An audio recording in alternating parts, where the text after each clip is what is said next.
Bueno, muchas gracias por la presentación. Bueno, yo voy a estar conversando aproximadamente una hora. Voy a hacer una presentación que va a tener unas tres partes. La primera parte tiene que ver con el contexto internacional. La segunda parte voy a bajar un poco en la región y me voy a empezar pasando por Brasil. Voy a llegar a la Argentina, voy a analizar un poco el panorama de Argentina y después en una tercera parte voy a tratar de mirar hacia adelante entre todas las incertidumbres que hay, a ver si tenemos algunos elementos que tengan que ver con el panorama de cómo sigue el panorama hacia el año que viene y qué oportunidades nos presenta la economía. Entonces, creo que están todos viendo la pantalla que comparto acá. Voy entonces a la primera, sin más preámbulo, a la primera de las filminas. Como ustedes saben, estamos en un contexto de una incertidumbre internacional notable, es decir, está la cuestión de la pandemia que le pegó a todo el mundo y le empieza a pegar ahora la segunda ola. Esto eh, complica mucho las cosas, primero por el impacto que tiene la crisis afuera, y ahora lo voy a mencionar y voy a hacer algunos ejemplos, pero segundo porque de alguna manera esta pandemia para nosotros ha sido una suerte de diario del lunes, lo que pasaba en Europa y en Estados Unidos, nos planteaba ver un poco el futuro de lo que podía pasar acá, y nosotros entonces vimos venir esta crisis que le pegó a todos los países del mundo y generó esta B corta de la cual se habla en todos lados, que fue una suerte de B corta incompleta, que produjo una reactivación, empezaba, en medida de los países empezaban a salir de la cuarentena, pero que, como ven en este gráfico que elabora la gente de Bloomberg, este es un indicador de actividad diaria, es un indicador de alta frecuencia, y lo que están viendo es que esencialmente la mayoría de todos los países cayeron, algunos más, otros menos, todos se recuperaron, de vuelta algunos más, otros menos, todos se estancaron en la recuperación, ninguno alcanzó el nivel que tenía antes, o sea, todos los países quedaron en un nivel más bajo, y ahora la novedad que tenemos, que nos preocupa y que genera incertidumbre hacia adelante, es que está la discusión de qué pasa con la segunda ola. Es decir, el mundo en general está bailando ya al compás de la vacuna, de las posibilidades de que aparezca una vacuna. Entonces, a medida que empiezan a aparecer datos de la efectividad de las distintas vacunas, el mercado los saluda, los celebra, y hay buena expectativa. Y ya da la sensación que la economía global no se va a recuperar plenamente hasta que no aparezca esa vacuna.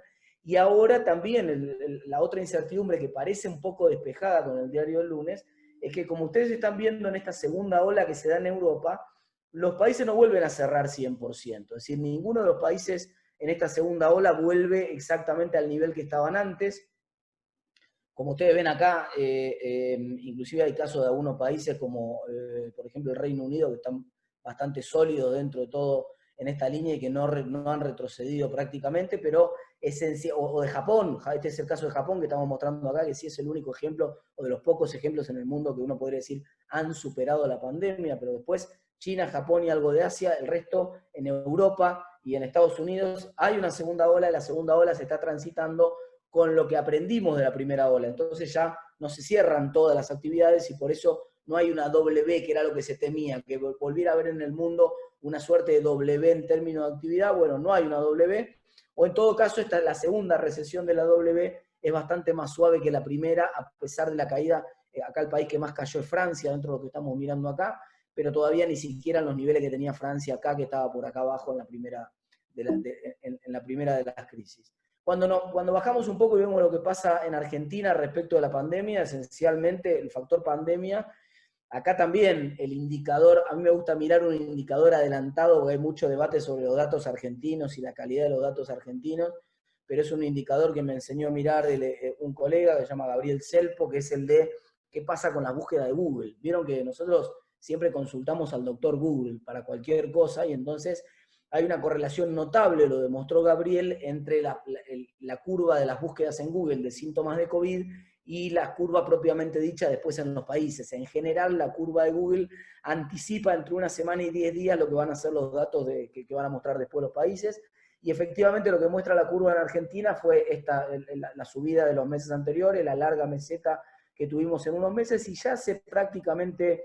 2 o 3 semanas que está mostrando una regresión bastante grande la curva hacia atrás, o sea, está mostrando que aparentemente lo peor ya pasó, a pesar de que cuando miramos el mapa para Argentina, en el interior el panorama todavía no está tan claro. Hay países que están mucho más, provincias que están mucho más oscuras, mostrando que todavía en el interior pues, no pasó lo peor, pero en el global de Argentina está claramente, de acuerdo a este predictor, superada la primera ola, por lo menos, ¿no? Ahora, El segundo problema en términos internacionales es que, además de pegar la pandemia directamente, esa es la primera piña que nos pegó y que hizo bolsa a todas las economías, nosotros sufrimos el efecto colateral del golpe de la segunda piña que viene de Europa y de Estados Unidos. Es decir, la crisis en Europa y Estados Unidos genera cuatro factores que ponemos acá, que son los que impactan, el efecto colateral impacta en las economías latinoamericanas. El primero es que, ahora vamos a ver algunos números, pero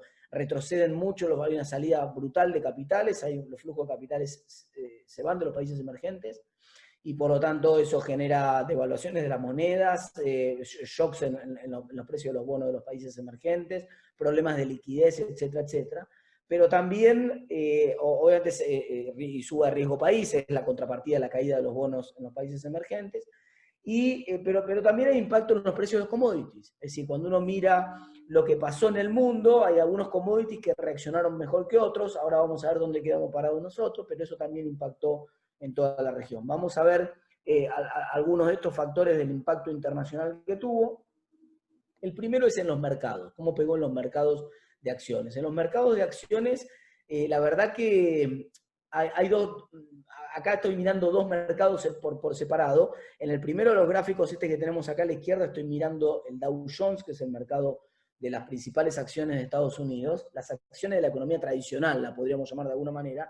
Esas acciones esencialmente hicieron una V corta, que fue mucho más marcada la caída que la recuperación, pero finalmente la recuperación ya está, con las novedades de la vacuna que parece que está por salir, ya está superando los niveles que tenía la crisis antes. Costó más la recuperación, pero ya recuperó el nivel que tenía antes. Ahora, cuando ustedes miran el segundo gráfico que tengo acá, que es el de las acciones tecnológicas, en las acciones tecnológicas también hubo una V corta, pero se recuperó rapidísimo y ya recontra superó el nivel que tenía antes de la pandemia. Entonces, acá ocurrieron dos fenómenos en el mundo, y esto impactó también en la región. El primero es que la incertidumbre fue para todo el mundo, se hundieron en marzo y abril todas las economías, pero después se aceleró el cambio tecnológico. Y este es un tema no menor, se aceleró el cambio tecnológico. Y la aceleración del cambio tecnológico, obviamente, hizo que generara un boom. Bueno, le hicimos una entrevista hace un tiempo a Marcos Galperín, y él, cuando le preguntamos, que es, como todo el mundo sabe, el CEO de Mercado Libre, cuando le preguntamos si ellos los había tomado por sorpresa la pandemia y qué estaba pasando, y dijo, no, en realidad estábamos planificando esto, lo que no lo teníamos planificado era para que ocurriera tan rápido. Esto que está pasando en estos 3 meses, nosotros lo teníamos planificado para los próximos 3 años. Digamos, o sea que hay un fenómeno que se aceleró.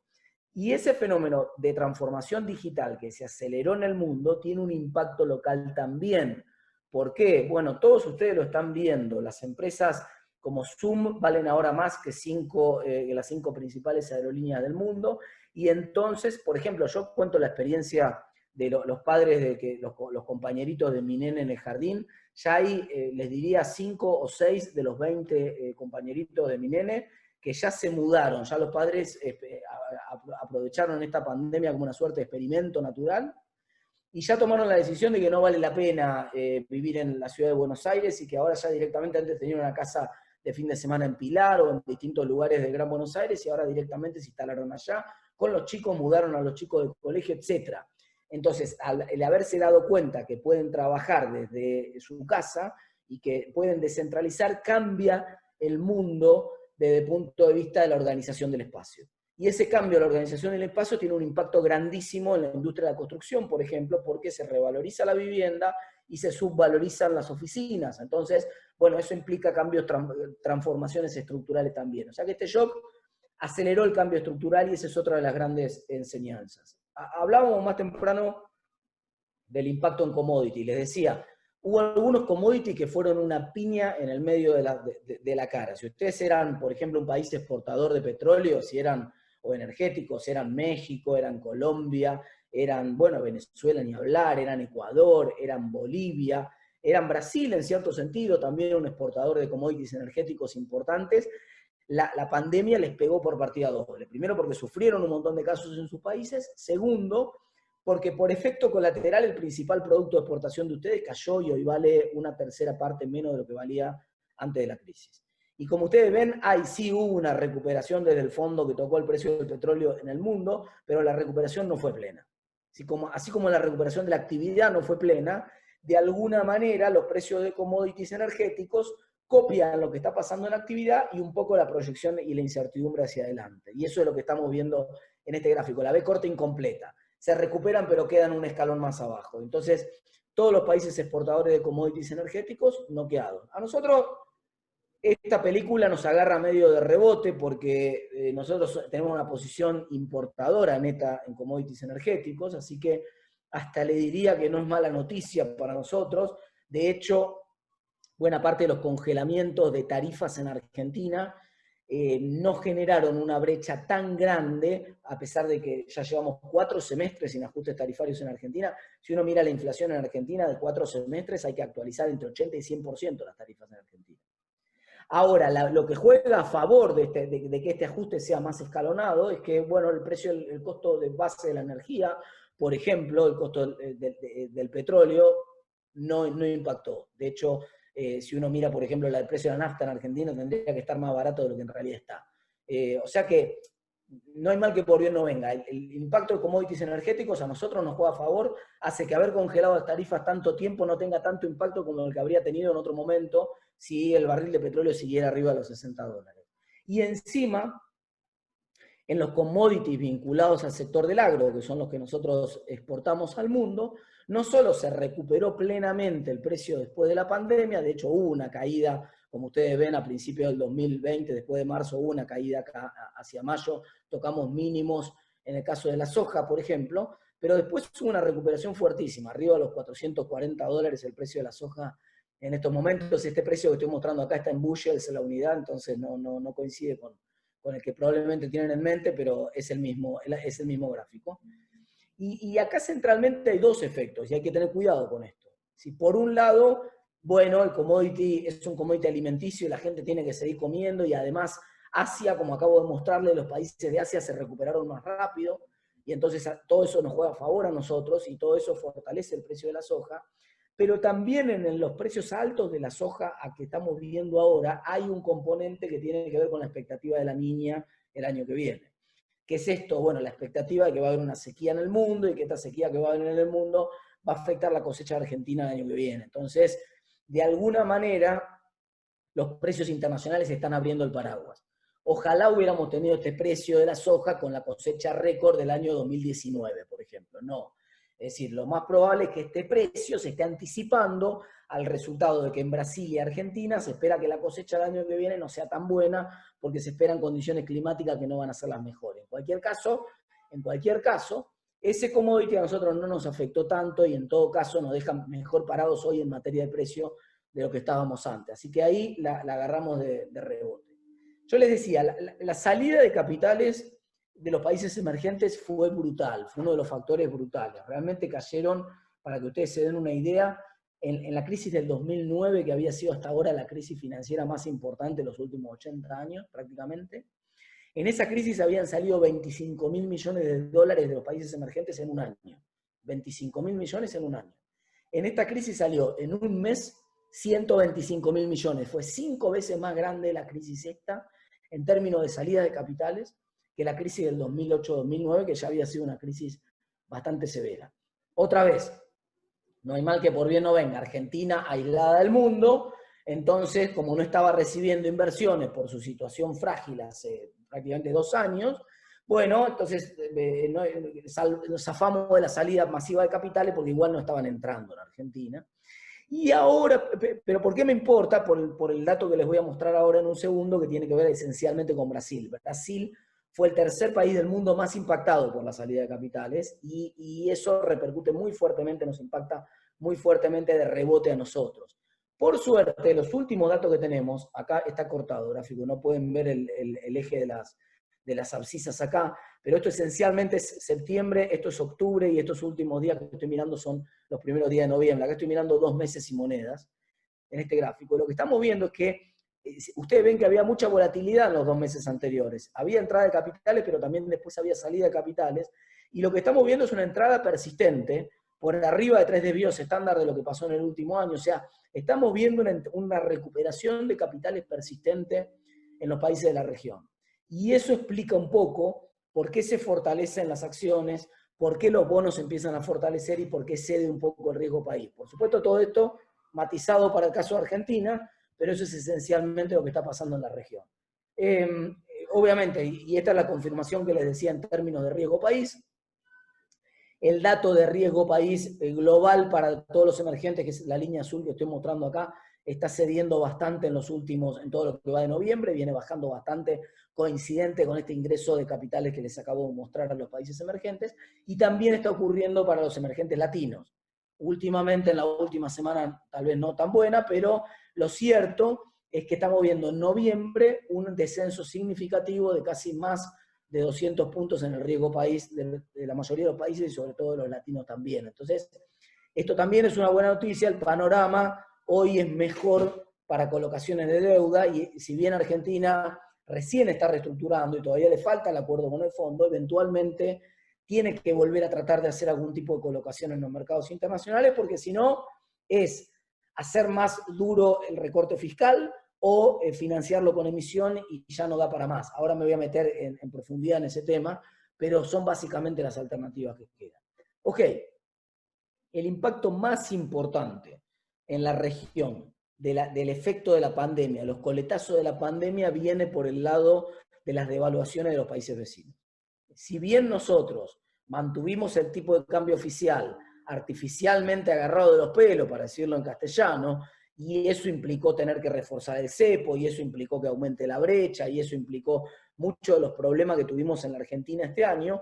En otro de los países, bueno, estoy mostrando los casos de México y de Brasil esencialmente, en los dos casos pasó lo mismo de arranque, en los dos casos hay una fuerte devaluación como consecuencia de la pandemia. Y es bastante lógico, porque bueno, México es el principal socio de Estados Unidos, pegó muy fuerte la pandemia ahí, Brasil es el principal receptor de inversión extranjera y acabo de contarles que dejó de recibir flujo de inversión. En ambos casos el dólar saltó fuerte, en el caso de Brasil inclusive más. Fíjense, el dólar en Brasil salía a principio de año 4 reales, llegó a tocar casi 6 reales en mayo, es decir, había aumentado 50% el dólar en Brasil. Después están viendo esa oscilación en suerte de forma de electrocardiograma que tiene que ver con la inestabilidad de los flujos de capitales en Brasil. Todavía hoy bastante más arriba del nivel que tenía en la prepandemia. ¿Se recuperó? Sí, se recuperó un poco. No está a 6 reales el dólar en Brasil, pero tampoco está a 4 como estaba a principio de año.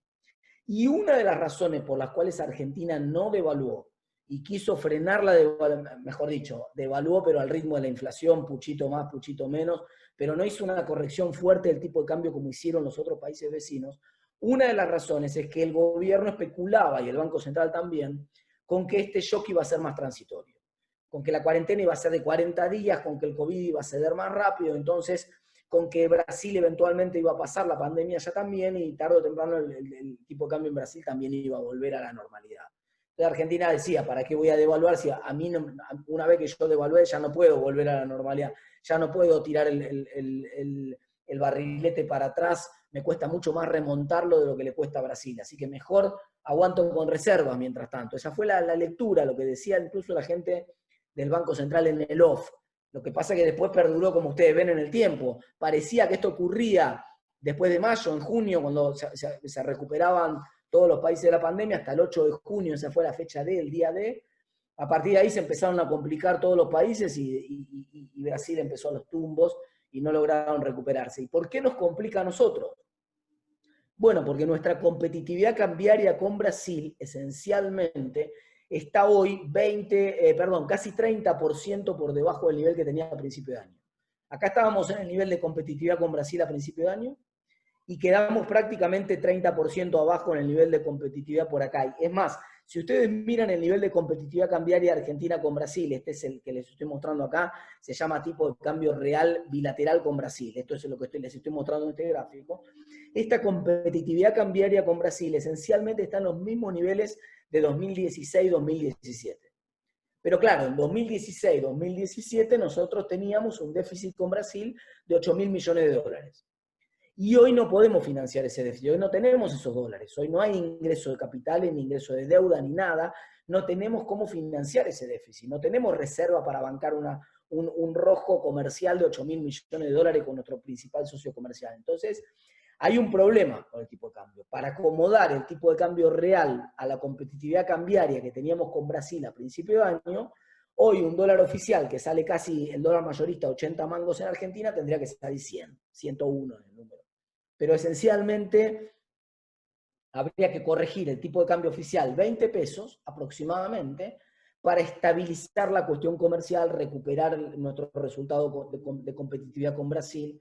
Y eso que les estoy mostrando una parte de la película nomás, porque en realidad en Argentina hay cierto alivio todavía porque la cuenta turismo está cerrada, esencialmente. Pero cuando se abra la cuenta turismo, Argentina tiene un problema y de hecho por eso pone finalmente el impuesto de 30, y la percepción está de 35% que genera un dólar turista hoy de 140 mangos en Argentina, porque es consciente de que necesita un dólar bastante más alto con Brasil para cuando se recupere el turismo con Brasil, algo que esperaba todo el mundo que ocurriera este verano y que parece que tampoco va a ocurrir, veremos qué termina pasando. Ok, sigamos bajando como les prometí, entonces vamos a ver un poco el panorama en Argentina, y después de ver el panorama en Argentina voy en la tercera y última parte a mirar un poco hacia adelante.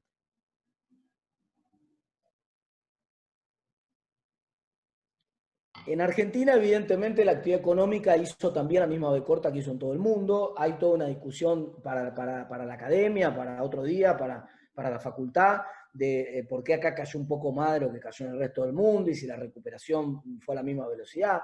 Hoy eso es casi historia antigua. Lo concreto es que efectivamente hubo una B corta, la economía argentina además ya venía, como ustedes están viendo, por debajo del piso de 0% que tenemos acá. O sea que todos los últimos 2 años fueron todos para abajo, ¿no? Esencialmente. No es que nosotros veníamos, a diferencia de Estados Unidos, que venía creciendo al 3,5%, nosotros veníamos en una recesión ya. Es cierto, suave esa recesión, pero bueno, se profundizó con la pandemia, con caídas de la economía del 20% en el segundo trimestre de este año, con caídas de la construcción, que no se lo tengo que contar a ustedes porque lo conocen mejor que yo al rubro, pero que fueron brutales. Prácticamente el índice de sintético de actividad de construcción en el mes de abril cayó a 75%, fue un derrumbe brutal la caída, y de hecho cuando uno mira la recuperación de la actividad, ahora vamos a ver algunos números que ustedes conocen también y que voy a repasar porque tienen que ver con algunas oportunidades de la Argentina, pero esencialmente hay todavía mucha recuperación de demanda de materiales, pero poca de empleo. Entonces, en realidad, cuando uno mira cuál de los sectores de la actividad económica pudo recuperarse más rápido, la industria volvió rapidísimo, estuvo cerrada en abril toda la industria y en mayo el gobierno dijo, acá nos equivocamos, reabramos rápidamente las industrias porque con protocolo hay poco contagio y las industrias volvieron rápido. Recién ahora la industria acá son las líneas rojas que estoy viendo, ¿no? Las barritas rojas.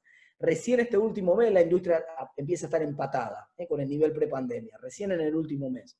Le llevó unos meses recuperarse. Bueno, la industria no dice, fue lo primero que trató de que volviera el gobierno. Inexplicablemente la construcción se demoró mucho, y eso no sé si es un problema del lobby del sector o cuál es el problema, pero claramente la construcción, a pesar de que había, me consta, porque conozco muchos constructores que ya tenían protocolos, que le habían ofrecido a los gobiernos provinciales, etcétera, el de la Ciudad de Buenos Aires, y los gobiernos se tomaron tiempo y volvió muy tarde la construcción, y es el sector, de hecho, de la actividad más rezagado hasta el momento. El último dato que tenemos es de septiembre, de la actividad de septiembre que muestra la gente de Ferreres, pero como ustedes ven está casi 20% abajo todavía en el mes de septiembre. Octubre y noviembre, la actividad de la industria sobre todo, continuó la recuperación. Como lo sabemos, no hay datos objetivos todavía, el INDEC tarda mucho más y los datos de Ferreres de octubre recién se van a conocer la semana que viene, pero tenemos el dato de demanda energética que nos presta la gente de Camesa y que es el dato que muestra de alguna manera el mejor indicador de cómo está funcionando la actividad, porque bueno, es un insumo medio fijo en la función de producción y entonces cuando hay más actividad hay más demanda de energía y viceversa. Y por eso vemos que esta B corta que hizo la actividad industrial se vio reflejada perfectamente en la demanda energética, que estuvo todo este tiempo por debajo y que recién ahora, en octubre y sobre todo en las últimas 2 semanas, o sea, en las primeras semanas de noviembre, recién ahora está llegando casi a los niveles que tenía en la previa de la pandemia. Este es el piso de 2.000 megavatios que ustedes están mirando acá, al cual queremos llegar, y como ustedes ven, recién ahora estamos en una pequeña distancia que es más o menos similar a la que había en los primeros días de marzo de este año. Nos llevó bastante tiempo, pero evidentemente hay una recuperación que trasciende la que acabo de mostrarles en el gráfico de recién. Continúa despacio, pero continúa. En particular, eso continúa en las industrias que venden materiales de construcción. El índice que arma Camesa lo arma en base a elaboración de cemento y canteras.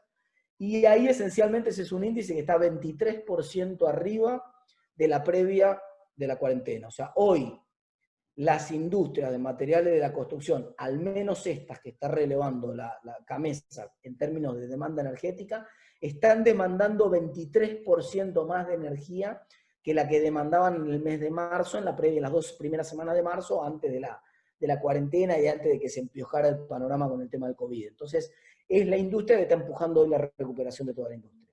De hecho, si le saco a la industria de la construcción al resto de la industria industria está tecleando un poco todavía, ¿no? Los datos de la gente de la Asociación de Fabricantes de Cemento también confirman esto mismo que estamos mostrando acá, con la particularidad, que ya lo hemos conversado en otros paneles y que ustedes, por supuesto, conocen con lujo de detalle, que el promedio es medio mentiroso acá. Porque tenemos la línea roja, acá me falta el grafiquito de abajo de cada año, pero la línea roja solamente el año mejor es el del 2017, que es la línea naranja de acá. Los otros 4 años están por debajo del nivel de despacho de cemento del último mes. Octubre casi fue récord, entonces, el récord de los últimos 3 años, por lo menos. Pero con la simetría de que está bolsa 10% arriba, granel 40% abajo. Entonces, ¿qué es lo que está pasando ahí? Bueno, claro, no es representativo de nadie, porque uno dice, el boom es un boom moderado y en un sector particular que tiene que ver con refacciones, que tiene que ver con obras pequeñas que de alguna manera pudieron esquivar los protocolos y seguir, o que tenían alguna mano que ya estaban iniciadas y podían ser terminadas. Grandes obras recién están poniéndose en marcha ahora, y veremos lo que pasa después en términos de demanda, pero obviamente ahí hay una simetría. En insumos, en el resto de los insumos que releva la gente de Construya, que también es uno de los indicadores que más seguimos, misma película. Si misma película quiere decir que cuando uno mira la serie de índices desestacionalizado, hay que ir para atrás prácticamente al mes de marzo del año 18, o sea, hay que ir casi 30 meses para atrás para encontrar un mes tan bueno. Entonces hay mucha actividad de la industria de materiales de la construcción. De ahí todavía nos falta traducirlo a que esto sea dos fenómenos medio obvios que ya los han charlado y los han comentado bastante, pero que redundo un poco en este tema. Obviamente parte de esta recuperación tiene que ver con esta caída, es decir, acá hubo un problema de stocks, la industria estuvo parada durante un par de meses y eso generó desabastecimientos, y entonces, pero otra parte también del boom tiene que ver con el negocio de oportunidad que generó la reducción del costo de los materiales medidos en dólares. Es decir, la espectacular brecha de casi 100% del precio del dólar, en algún momento llegó a ser más del 100% de hecho, generó que aquellas personas que habían atesorado y mantenían saldos en dólares, cuando se daban vuelta, que en realidad, esto es importante el punto que voy a hacer, ahora voy a volver sobre este tema, pero quiero hacer un punto importante acá. En realidad, en lo que ocurrió en Argentina durante estos últimos 30 meses, es que tuvimos 7 millones de argentinos atesorando 50.000 millones de dólares. Estos son los números. Hay una bolsa de 50.000 millones de dólares que compraron 7 millones de argentinos en los últimos 3 años. Esa bolsa de 50.000 millones de dólares es esencialmente consumo postergado e inversión postergada. Es gente que iba a cambiar el auto y que dijo, no, con este bolón que mejor en vez de cambiar el auto me guardo en dólares por unos meses, pensando que lo que empezó en 2018 iba a terminar más rápido, y después vino 2019 y después vino la pandemia. Es gente que iba a hacer un arreglo en la casa en su momento, que iba a hacer o que iba a construir o que iba a hacer algo, y dijo, no, vamos a esperar un poquito a ver qué pasa, compremos dólares por las dudas, o gente que iba a hacer un viaje y dijo, mejor compremos dólares y quedémonos en la seguridad del dólar por un tiempo. Entonces, claro, esa gente que se quedó con un dólar está esperando el negocio de oportunidad para volver al consumo que tenía reprimido, a la inversión que tenía reprimida, al viaje que tenía reprimido. Y entonces, ese negocio de oportunidad, como ya pasó en otros momentos en la economía argentina, típicamente en el 2003. El 2003 es un año parecido a este, parecido. No porque la crisis de 2002 no tiene nada que ver con esta crisis, las razones son distintas. Pero lo que hay es un denominador común en la recuperación, es que en el 2003 hubo una recuperación de la actividad económica sin recuperación de masa salarial.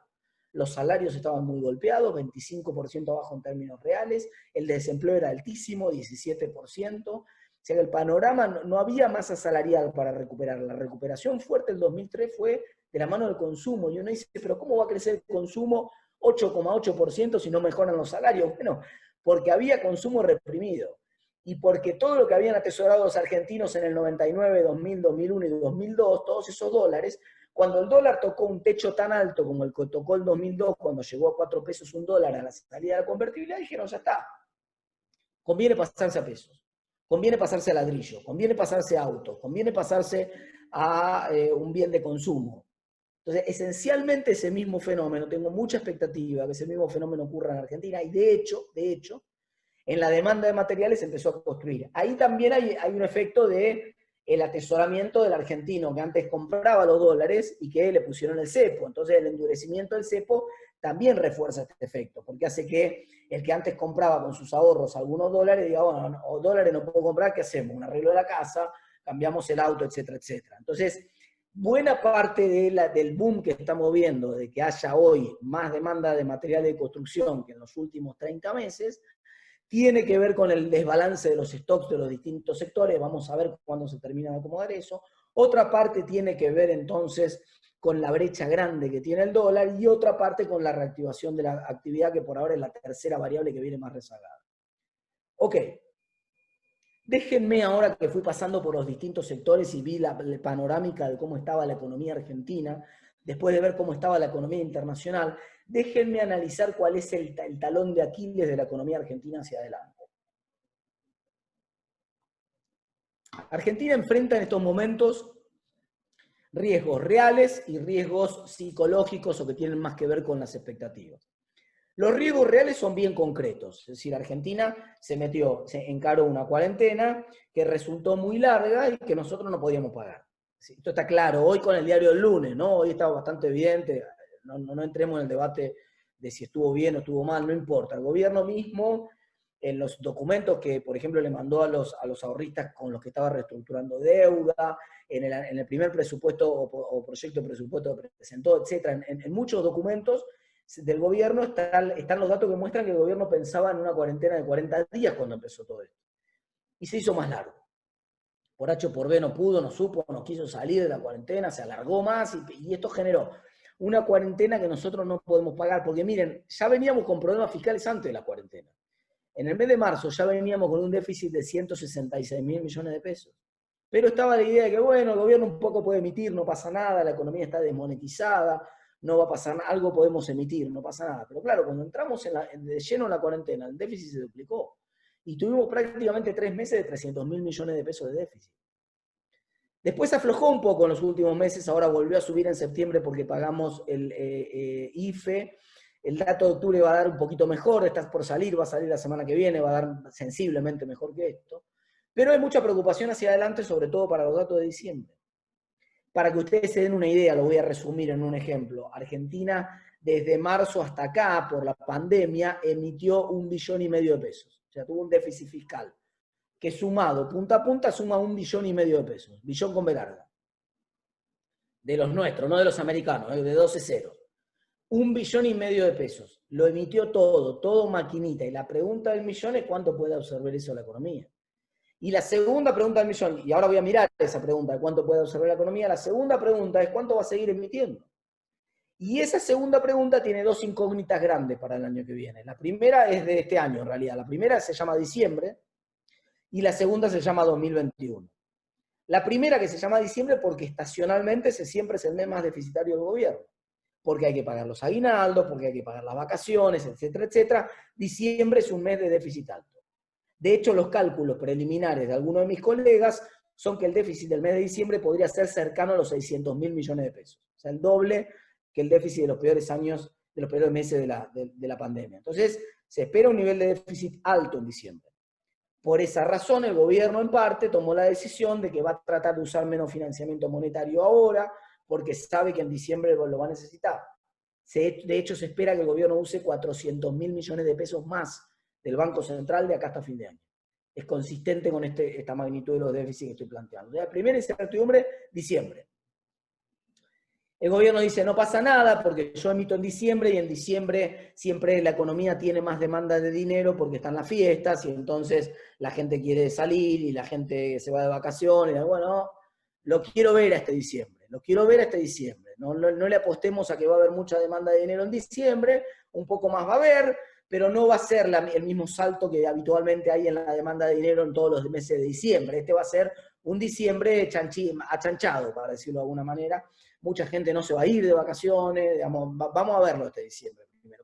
Pero la segunda incertidumbre del año que viene, y por eso el gobierno acusó un poco recibo, ahora lo vamos a ver, acusó un poco recibo de lo que pasó el mes pasado, que se le hundió un poco la demanda de dinero y dijo, bueno, me voy a poner un poquito más ortodoxo. Pensaba tener un déficit de 4,5 puntos del producto para el año que viene, que es la mitad de lo que va a tener este año, y en realidad voy a cerrar un poco más el grifo y voy a tratar de tener 3,7, 3,8, y ese es un poco el panorama hacia el año que viene. Este es el problema real.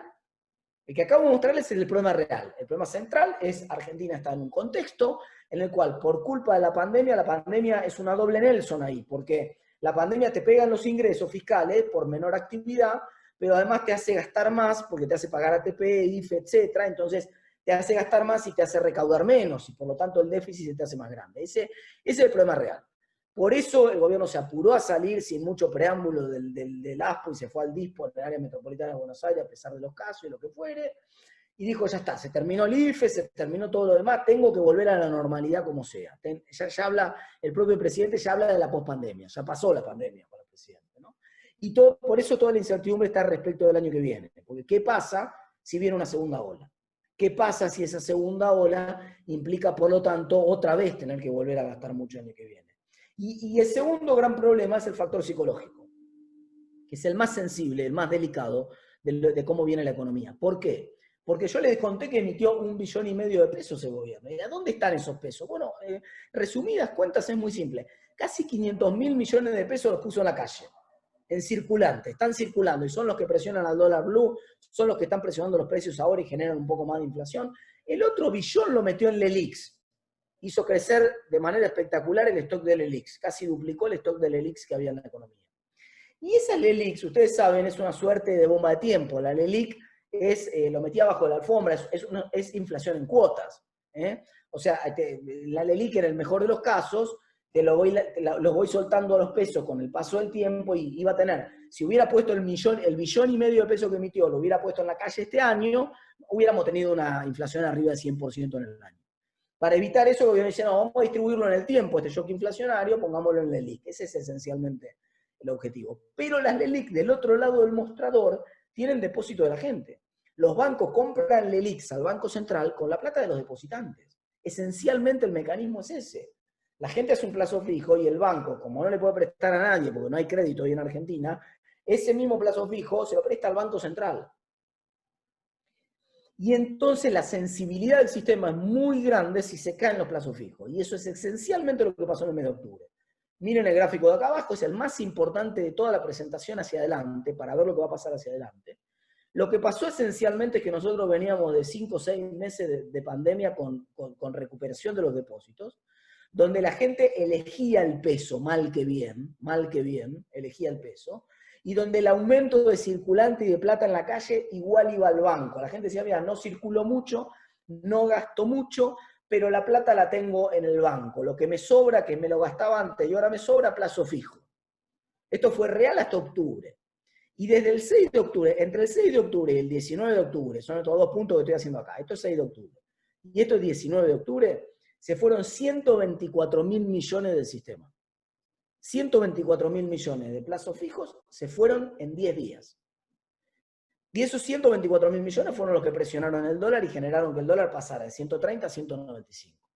Después el gobierno lo estabilizó, entre comillas lo estabilizó. Ustedes van a ver que desde el 19 de octubre en adelante, sí, no viene el derrumbe hay una suerte de serruchito, pero el serruchito va despacito para abajo. Y como es serruchito, hay inestabilidad en la demanda de dinero, y ese serruchito es el que explica que el dólar se mueva un poquito también. parte de la incertidumbre. Entonces, ¿cuál es el riesgo grande que tiene Argentina hacia adelante? Si mañana tenemos una salida en la demanda de dinero, eso acelera el dólar y eso acelera los precios en Argentina. Si ustedes repasan un poco la historia de las hiperinflaciones de Argentina y del mundo, hay un denominador común. Yo soy fanático del estudio de las hiperinflaciones y por eso empecé a estudiar economía, de hecho. Y cuando uno mira lo que pasó en Argentina en el principio del 89, esencialmente lo que ve es que en Argentina no hubo una hiperemisión. En ninguna hiperinflación hay hiperemisión. Nunca la hiperinflación es por hiperemisión. Por supuesto hay emisión, hay crecimiento de la emisión, no es que estás congelado en la cantidad, hay crecimiento de emisión, pero no hay hiperemisión.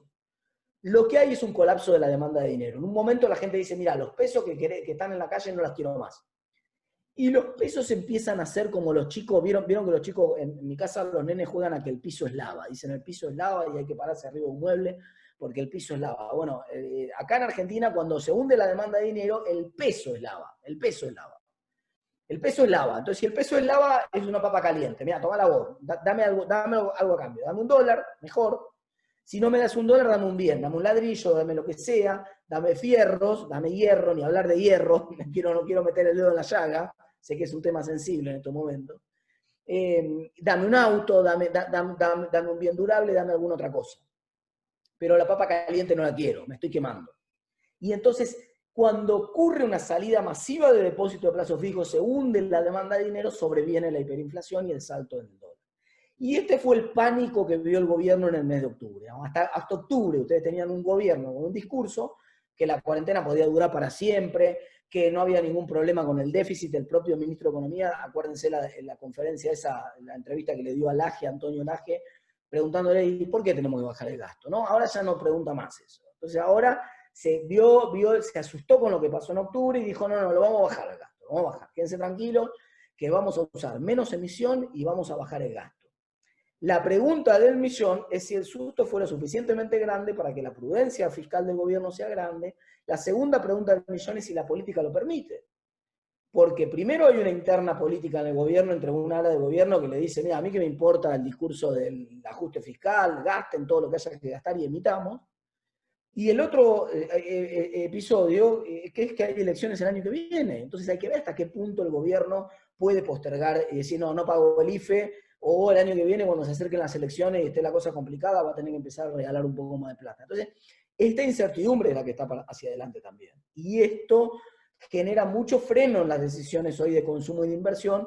¿Por qué? Porque ese episodio que yo les conté del 2002-2003, donde la gente dice, bueno, ahora sí, ahora me voy a largar a consumir con los dólares que tenía, requiere la expectativa por parte de la gente de que el dólar ya haya llegado a su techo.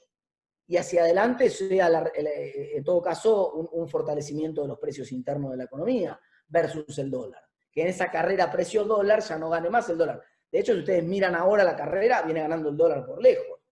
Ni hablar contra materiales de construcción, pero contra precios normales de la economía. Tuvimos prácticamente un aumento del dólar desde que empezó la pandemia hasta acá de más del 100%, y los precios de la economía aumentaron en todo el año 29%, o sea, vienen bien por detrás. Aún mirando los precios que ustedes quieran mirar, no miremos si quieren los precios regulados, miren, no importa.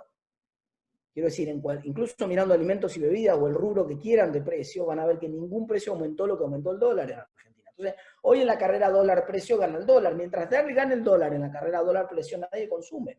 Porque yo ya estoy parando los dólares. Entonces, acá están los 50.000 millones de dólares que van a ser el combustible de la recuperación en la economía argentina. Necesito que la carrera empiece a empatarse. Necesito que el dólar se calme, o por lo menos que si sube, suban más los precios. Y entonces que ya no me convenga quedarme en el ascensor que ahora empieza a subir más despacio, que me convenga pasarme el ascensor que está en peso, que sube un poco más rápido. Esencialmente de eso se trata. Y la preocupación central es que no volvamos a tener un derrumbe en la demanda de dinero. Y está muy inestable, como ustedes están viendo ahora. Y esta es la variable que tienen que mirar ustedes. Tienen que empezar a mirar qué pasa con los plazos fijos en Argentina para predecir si va a haber alguna tormenta más. Porque además, y con este punto cierro y me voy al último punto que quiero presentar hoy, que tiene que ver con las expectativas hacia adelante, sobre todo focalizadas en el sector, que creo que tiene muchas oportunidades. Además, cuando ustedes sacan la foto, si no fuera por la incertidumbre que hay en la economía argentina, y uno mira solamente los factores reales, el dólar está realmente caro en Argentina, no está barato. Este gráfico que estoy mostrando acá es el tipo de cambio real de equilibrio, no, tipo de cambio real de la economía. Es decir, la competitividad cambiaria de Argentina contra todo el mundo, ¿no? Y ustedes ven, sí, no tenemos la competitividad que teníamos a salida de la convertibilidad con el tipo de cambio oficial. Pero tampoco tenemos la competitividad que teníamos en diciembre de 2015, ni en el 1 a 1, que era muy parecida, la de diciembre de 2015 a la competitividad del 1 a 1. ¿Eh? Más bien estamos en un nivel de competitividad que hoy está en un nivel de 120, incluso por arriba de cómo salimos del cepo en diciembre del 2015, que es este punto que tengo acá. La salida del cepo en diciembre de 2015. O sea que la competitividad cambiaria en Argentina, el gobierno dice, no está mal el tipo de cambio real. Claro, cuando no mira la situación con Brasil, tiene razón. Con Brasil estamos un poco atrasados. Pero incluso mirando el dólar paralelo, ustedes dicen, no, miremos el dólar paralelo. Perfecto, es la línea roja que estoy mostrando acá. Esta línea roja que estoy mostrando acá es el valor del dólar paralelo comparado con la competitividad cambiaria, para que ustedes lo puedan comparar en el tiempo. Este dólar paralelo de hoy, de 163 pesos de hoy, que cerró hoy antes de que armara esta presentación, esencialmente es un dólar paralelo que está casi 30%, perdón, casi 15% arriba del nivel que tenía de máxima competitividad en julio del 2002 el tipo de cambio. O sea, un dólar de hoy de 163 es un dólar más competitivo que el dólar de salida de la convertibilidad del infierno del 2002 cuando llegó a 4 a 1, que era el dólar hipercaro de la Argentina.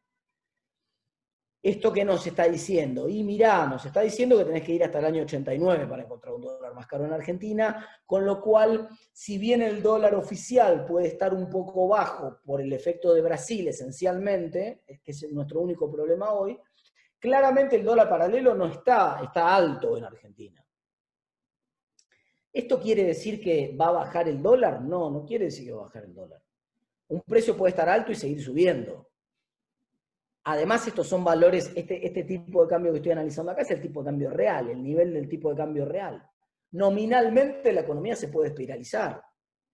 Ustedes pueden tener tranquilamente en una espiralización de la inflación, pueden tener, digamos, para decirlo en criollo, si yo tengo una inflación del 50%, cualquier cosa que hoy valga 150 pesos, el año que viene va a valer 225. Digamos, esto es una cuestión obvia. Ahora, en términos reales, ¿cuánto vale un dólar comparado con el resto de los bienes de la economía? La verdad que está caro en Argentina el dólar paralelo. No solamente porque se los demuestro en este gráfico, sino porque si uno pone, hoy, el otro día vimos un análisis de la consultora Focus Market que mostraba que es más barato comprar un jean en Argentina que comprarlo en Chile, cuando siempre fue al revés. Que es más barato comprar un celular en Argentina que comprarlo en Chile, que es mucho más barato comer en Argentina que comer en Uruguay, en Brasil, en Chile, en cualquier país de la región. No mucho más barato, 50% más barato. Entonces, evidentemente, los precios de Argentina expresados al dólar oficial en algunos casos están un poco caros, hay que corregirlo, sobre todo en la comparación con Brasil, pero los precios expresados en el dólar paralelo estamos regalados, muchachos. Argentina está regalada en dólares expresados en términos de dólar paralelo y obviamente eso se nota también en la industria de la construcción y por eso voy a hacer algún comentario ahora en la última filmina. Hacia adelante, fíjense el indicador de confianza del consumidor de Itela, que es el mejor predictor de cuándo se da vuelta el consumo en Argentina y cuándo vuelve a haber reactivación de la actividad económica en Argentina. Este es el mejor predictor. Y fíjense la paradoja de lo que empezó a pasar con este indicador. Este indicador se arma, el índice de confianza del consumidor, con 3 preguntas. Le preguntan a la gente cómo evalúa su situación personal, es la línea gris que estoy mirando acá, situación personal. Por supuesto, hoy está mucho peor que cuando antes de empezar la pandemia. Inclusive está peor que hace 12 meses atrás. Le preguntan por la situación de la macroeconomía, es la línea amarilla que están viendo acá, medio naranja. Obviamente mucho peor está la macroeconomía hoy que antes de la pandemia, chocolate por la noticia, que el año pasado está peor con la macroeconomía, ya lo sabemos. Pero le preguntan a la gente por su predisposición al consumo de durables, si prevé comprar un bien durable en los próximos meses, y acá entran autos, casas, electrodomésticos, etc. Y cuando le preguntan por su predisposición al consumo de durables, en los últimos meses, desde que empezó a aumentar la brecha, hay boom de predisposición de consumo, y este es un predictor del consumo que adelanta un par de meses lo que va a pasar con el consumo. No por casualidad estamos viendo nivel de patentamiento de autos superior al del año pasado en estos meses. no por casualidad estamos viendo récord de compra de bienes de materiales de construcción. Si esencialmente lo que estamos viendo ya lo pronunciaron los propios consumidores. Sí, hay una predisposición al consumo que se quebró, que se dio vuelta, que la tendencia ahora es para arriba. ¿Y por qué es para arriba esa tendencia? Esencialmente es brecha, es el fenómeno de la brecha. La percepción de la gente es que el dólar se pasó de mambo, ya está alto, me rinde. Hoy me rinde la relación dólar versus costo de material versus ladrillo, digamos dólar-ladrillo, o la relación dólar-auto, o la relación dólar-computadora, o la relación dólar-celular, hoy está muy alta. Y la expectativa es que no sé si va a mejorar mucho más, y por eso ya me empiezo a volcar al consumo y empiezo a tomar mi decisión de consumir. Último slide de la presentación para mirar dos aspectos del sector de la construcción hacia el año que viene, que además me parece a mí claramente que es el sector que tiene todas las posibilidades de ser, y no lo digo porque estoy conversando con ustedes, es lo que estoy diciendo en todos los medios, es lo que escribo en el diario, es lo que le digo a mis clientes. Si el sector de la construcción es claramente el mejor lugar para invertir hoy en Argentina, ¿no? Incluso por arriba de cualquier inversión financiera. ¿Por qué? ¿Por qué pero lo voy a fundamentar. ¿Por qué? Bueno, esencialmente, cuando ustedes miran lo que se llama el índice Q, el índice de rentabilidad de la construcción en Argentina, que esencialmente es la diferencia, o mejor dicho, el resultado, el ratio de dividir el precio de metro cuadrado de un usado en Argentina. ¿Por qué de un usado? Porque ese es el negocio de oportunidad hoy. Estoy usándolo con usado. Yo sé que algunos colegas lo computan con el valor del nuevo. Yo estoy computándolo con el valor del usado. Ahora voy a justificarlo un poco mejor. Pero esencialmente es el precio del departamento usado en Capital Federal, el gráfico este que están mirando acá, por promedio de todos los barrios de Capital Federal, el que elabora la gente de reporte inmobiliario, dividido el costo de construcción, que también lo elabora trimestralmente la gente de reporte inmobiliario. Este es el que el gráfico tienen acá. Y lo que les está mostrando este gráfico es que el ratio ese, claro, ese es un ratio que no incluye el precio de la tierra, ¿no? No incluye el terreno, entonces ahí hay que tomarlo con pinzas en ese sentido, ni tampoco es un ratio que incluya la rentabilidad del empresario, ni algunos impuestos, simplemente es material de construcción, dividido, perdón, mejor dicho, precio de metro cuadrado dividido material de construcción. Entonces, esencialmente ese ratio está en el mejor nivel, el nivel del índice Q es este que estoy poniendo acá, base 100 cuando empezó a calcularse este índice en agosto del 2008, y hoy está en el mejor nivel de los últimos 12 años, por lejos, está en el nivel más alto por lejos de los últimos 12 años. ¿Por qué? Bueno, chocolate por la noticia, porque los costos de construcción en dólares, que son la línea azul que estoy mostrando acá, colapsaron en los últimos meses, y porque el precio en dólares sí, es verdad, cayó, no es el mismo precio que había a mediados del 2018 en el boom cuando estaba terminando el pico anterior de actividad del sector y de la economía, es verdad, están bastante más bajas las propiedades hoy, de un nivel de casi 2.400, uy, perdí acá algo, ahí estoy, de un nivel de casi 2.400 en el cual estaban los precios acá del metro cuadrado, hoy están debajo de los 2.000. Es cierto, hubo una retracción de precios, pero los precios de la construcción, los costos de la construcción cayeron todavía más. Y entonces el ratio de Q, el ratio de rentabilidad del sector es espectacular. Pocas actividades en Argentina tienen un ratio Q tan alto como este, y pocas actividades tienen, aunque esto es Argentina y me estoy tocando madera porque acá nadie se salva, tienen menos riesgo expropiatorio que la que tiene la industria de construcción. Siempre digo cuando discuto con gente sobre series de precios de departamentos y propiedades, por ejemplo con Juan José Cruces de Ditela, que siempre conversamos bastante este tema, y él considera que los precios de propiedad están altos, y hay todo un debate en relación a eso. Siempre digo que no hay que mirar los precios relativos de la economía para ver el precio de propiedades, porque el ladrillo en Argentina es un bono del Tesoro norteamericano a 30 años. Es un bono del Tesoro norteamericano a 30 años. El bono del Tesoro norteamericano a 30 años no fija su precio por el salario de los norteamericanos, lo fija por la tasa de interés. Tasa de interés baja, precio del bono alto. Centralmente eso es lo que estamos viviendo. Tasa de interés baja, precio del bono alto. Tasa de interés baja, precio del departamento alto. Y hoy las tasas en el mundo están regaladas, y eso explica los precios sostenidos de la propiedad a pesar de la recesión que hay en Argentina y a pesar de toda la situación en Argentina. Entonces, pero claro, costo de construcción se licuó con la devaluación. Va a haber un catch-up, obviamente, porque lo comprueban ustedes. Hoy, si vos vas a un country, por ejemplo, y pedís cotización de una propiedad, la cotización que te pasan de la propiedad, vos sacás la cuenta de cuánto te convendría, de cuánto te costaría hacerlo, y no da la cuenta para comprar la propiedad. O sea que uno dice, este valor va a tener que ajustar a la baja el valor de la propiedad. Ese es el razonamiento de muchos. Y va a tener que, y algunos dicen, cuando les muestro los datos de actividad del sector industrial que fabrica material de construcción, que está 23% arriba del nivel que tenía en la prepandemia, y muchos dicen, bueno, esto quiere decir que va a haber cuello de botella. Que más allá de la cuestión especulativa de si entrego hierro o no entrego hierro, va a haber un cuello de botella real en el sector. Y va a haber un cuello de botella si hay un boom de la construcción, si hay reactivación por este lado de la construcción. Pero es que ese cuello de botella es una predicción natural de una brecha tan grande. Si un índice Q en este nivel, en el más alto por lejos de los últimos 18 años, o de los últimos 12 años, perdón, que estoy mirando acá, solo puede generar que la brecha se achique.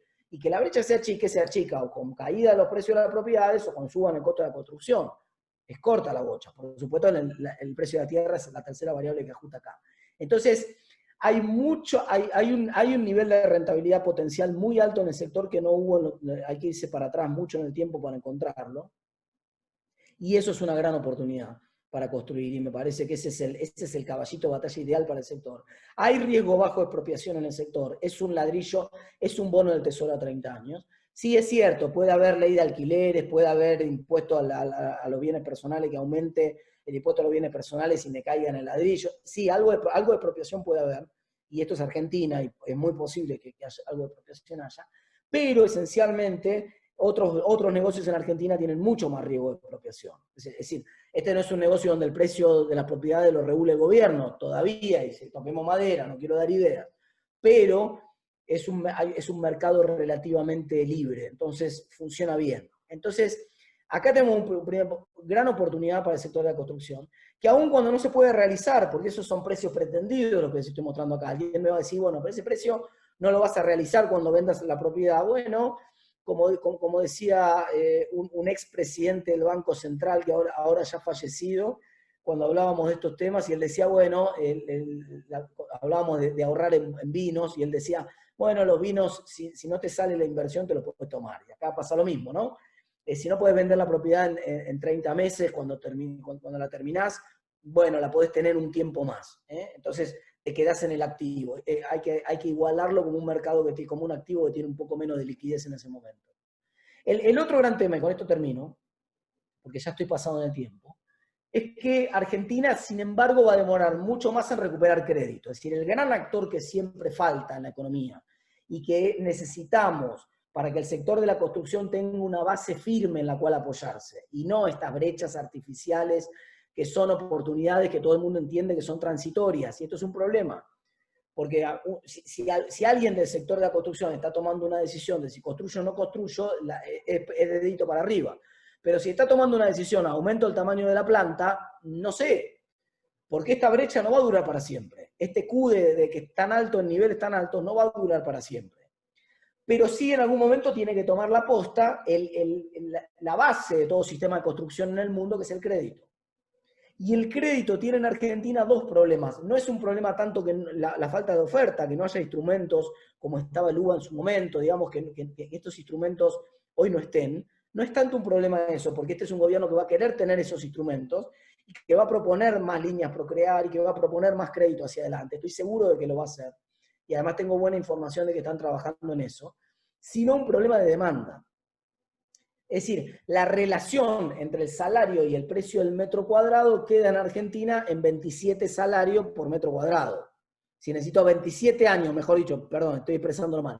Necesito 27 años para comprar 60 metros cuadrados en la ciudad de Buenos Aires. 27 años para comprar 60 metros cuadrados en la ciudad de Buenos Aires es esencialmente el doble de lo que necesito para comprarlo en Londres, que es una de las ciudades más caras del mundo. Y mucho más caro de lo que necesito para comprarlo en Moscú, en Ámsterdam o ni hablar en Madrid.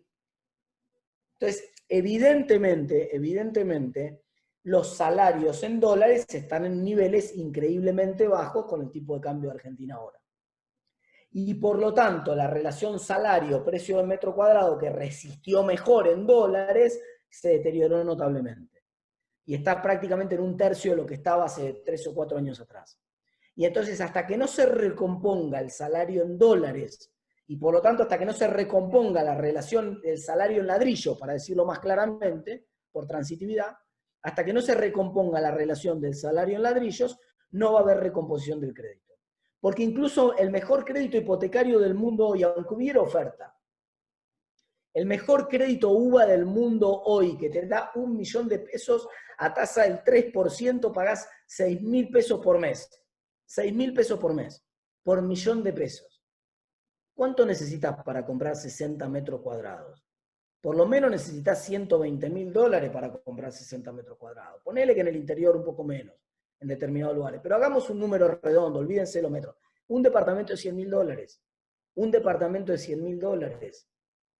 $100.000 hoy en Argentina, hoy, son 16 millones de pesos. 16 millones de pesos, 16 por 6.000, son 90, 6 por 6, 36, 96.000 pesos. Tengo que pagar una cuota de 96.000 pesos. Para pagar una cuota de 96.000 pesos, tengo que ganar 350 lucas. ¿Cuánta gente gana en Argentina 350.000 pesos? Nadie. No hay familia que gane 350.000 pesos en Argentina. Son 5. Es el 5% de la población argentina.